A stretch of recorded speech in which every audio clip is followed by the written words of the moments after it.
मंजरी का विवाह एक संपन्न परिवार में हुआ था।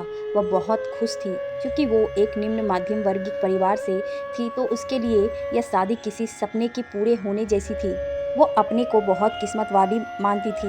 वह सुबह जल्दी उठने से लेकर घर के सारे कार्यों की जिम्मेदारी अपने ऊपर ले चुकी थी। सास ससुर संतुष्ट थे उससे, और हो भी क्यों ना, घर के कामों में कुशल थी। मंजरी आधुनिकता की चकाचौंध से दूर परिवेश में पली बढ़ी थी, तो बहुत सादगीपूर्ण व्यक्तित्व था उसका। उसके पति पंकज दूसरे शहर में नौकरी करते थे।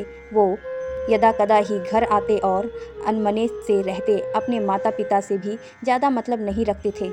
मंजरी कुछ ज़्यादा ही घरेलू लड़की थी और घर परिवार के कर्मों के प्रति समर्पित थी, तो कुछ दिनों तक तो उसने अपने पति के व्यवहार पर ध्यान नहीं दिया। पर धीरे धीरे उसे यह बात खटकने लगी कि पंकज और उसमें अभी भी बहुत दूरियां थी।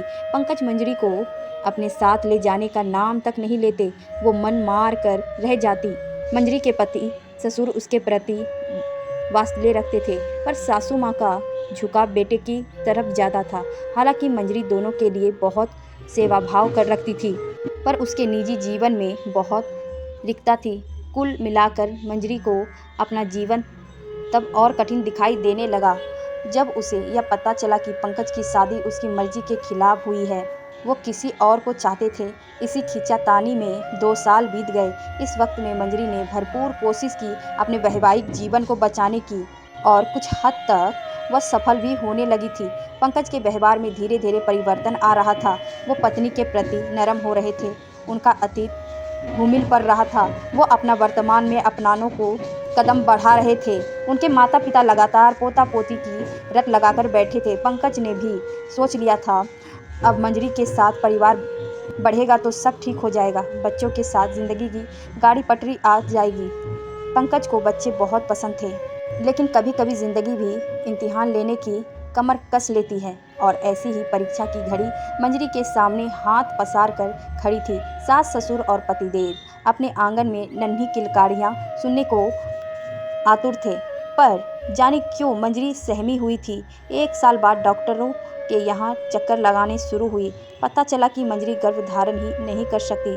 उसके दोनों फॉलोपियन ट्यूब बंद थे। बच्चादानी में भी खराबी थी। मंजरी के घर वालों के पंकज के परिवार से यह बात छुपाए रखी थी, और जानकारी के अभाव में उसका इलाज भी नहीं कराया था।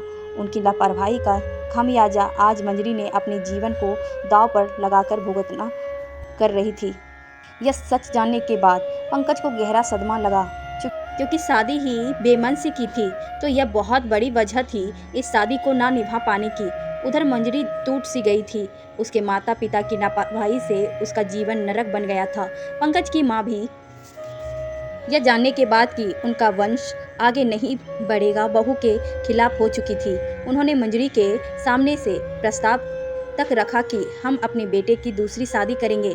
तुम चाहो तो घर में रह सकती हो और चाहो तो घर छोड़ सकती हो। दोनों तरफ से ही मंजरी की हार थी। फिर भी वह अपने माता पिता के बारे में सोचकर चुप रही, क्योंकि वह अभी तक शादी में लिया हुआ कर्ज उतार रहे थे। पंकज के पिता ने यह शादी जबरदस्ती कराई थी, तो उन्होंने हर संभव प्रयास किया बेटे बहू की गृहस्थी को बचाने की, पर वह असफल रहे। पंकज ने फैसला किया कि अब वह मंजरी के साथ नहीं रह सकता, क्योंकि जिस आधार पर वो जिंदगी आगे बढ़ने को तैयार हुआ था, आज वो आधार ही धराशायी हो चुका था। मंजरी का रो रो कर बुरा हाल था। उसे अपनी जिंदगी का काली स्याही जैसी दिख रही थी, जिस पर अब कोई और रंग नहीं चढ़ सकता था। मंजरी तो बदनसीबी को ही अपना भाग्य मान चुकी थी। वो तो पंकज की दूसरी शादी के लिए भी तैयार थी, पर जब उसके भाई और माता पिता को यह सब पता चला, तो उन्होंने अपनी बेटी की लाचारी को अनुभव करके पहले आभास में बातचीत करके मसले को हल करने की कोशिश की, पर जब बात नहीं बनी तो उन सब ने कोर्ट के चक्कर लगाने शुरू किए। मंजरी बेबस थी। उसकी जिंदगी दूसरे के हाथों का खिलौना बन कर रह गई थी। आए दिन कचहरी जाना और वकीलों के जुलूस सवालों के जवाब देने उसकी अनचाही दिनचर्या का हिस्सा बन चुका था। कहाँ वो किसी के घर की लाज बचाने चली थी, और कहाँ उसी की लाज की निर्जलता से ध्यानियाँ उड़ाई जा रही थी।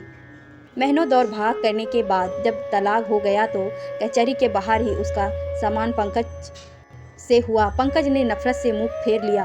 मंजरी ने पास जाकर बोला, जानते हो आप में और मुझ में क्या फ़र्क है? तो सुन लीजिए कि अगर शादी के बाद मुझे यह पता चलता कि आप पिता नहीं बन सकते तो भी मैं कभी भी आपको छोड़कर नहीं जाती।